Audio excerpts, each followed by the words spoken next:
everybody, welcome back to another episode of 5 Minute Gaming News, the show that may or may not be 5 minutes. Today in the news, Diablo 4 is here, and Bobby Kotick, the CEO of Activision Blizzard, is out there hyping up the game, giving interviews, really talking about how the dev team worked really hard on it, and it's the next big thing from Blizzard, and everyone should go check it out, is what I would say if he wasn't a giant human turd. Because instead of that, Bobby sat down with Variety for an honest interview about all things Blizzard and Activision. And by honest interview, I mean the most PR fluff piece of PR fluff pieces. The interview itself features gems like, Blizzard Activision was considering acquiring Time Warner at one point, which one would assume would be on theme for Diablo, as it would definitely open the gates to hell. And then Coda complained about compensation for talent in this current economy, after literally one paragraph earlier stating how Activision Blizzard managed to have $12.6 billion in cash on the books. I mean, there's just so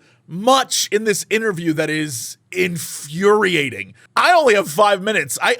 We could be doing this all day if we wanted to deep dive this thing. I don't even know where to start. Should we begin at his statement about harassment?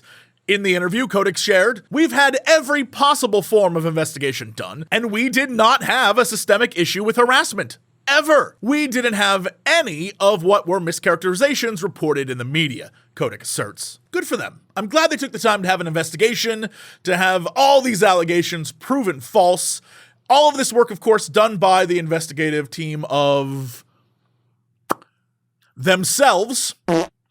So he's definitely not lying and at risk of being immediately exposed as a liar the exact same day in a whole other article. Oh wait, Axios had a story about Activision Blizzard and 114 reports of harassment, discrimination, and retaliation by its employees last year. So yeah, I guess there we go. Proof that Activision Blizzard has no systemic harassment in the workplace. In the same breath as his previous lies, Kotick went on to state, "But what we did have was a very aggressive labor movement working hard to try and destabilize the company." And yes, you heard that right. He is saying that the only harassment happening at Activision Blizzard are unions, destabilizing the company, causing all these problems. Kotick later shared, "If we have employees who want a union to represent them and they believe that that union is going to be able to provide them with opportunities and enhancements to their work experience, I'm all for it. I have a mother who was a teacher.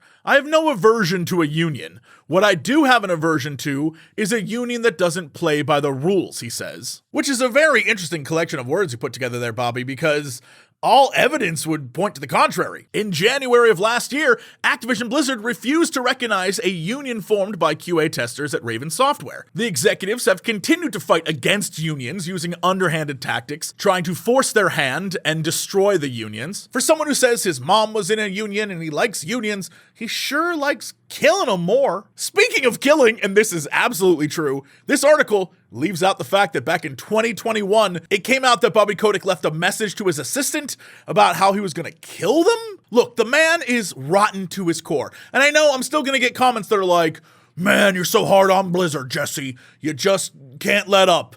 I won't let up until he's gone. This is like me with NFTs or me with crypto. Like, if something's wrong, just like truly wrong, like this dude is, he shouldn't be in charge of anything. He clearly lacks any morals or any sort of compass to guide him except towards more wealth or more money from investors. It's disgusting. And now, as Diablo 4 launches and the media should be focusing on that, this dude jumps in and is like, "Puff piece about me." I know people that his policies hurt. I know people that were harassed or fired or let go or treated like crap at Blizzard. I had, and still have, a lot of friends who work at Blizzard. And I cannot begin to tell you the amount of stories I hear. And it's theirs to share, but, you know, it is not a good place because of him. It is a company in turmoil because it used to make video games and now it makes profits for investors. That's what it's all about. Doesn't matter if the game's good or not. Doesn't matter what you think or not. If people buy it and whales buy all the excess microtransaction goodies, that's more money for investors. And that's really all they care about at the end of the day. So feel free to let me know in the comments what you think about this, about him, about maybe I'm just covering it too much. Maybe if I just don't talk about it, then I won't get so worked up. And, because a lot of people are like, dude, bad people run a lot of companies. A lot of executives suck. And you're not wrong. You're not wrong. But Kotick is just a special level of suck where he goes above and beyond to just be terrible. And I can't stop thinking about just how unacceptable it is. Anyway, that is it for me. Thank you so much. This was a singular topic episode, but it needed to be said. And see y'all tomorrow for another episode of 5 Minute Gaming News.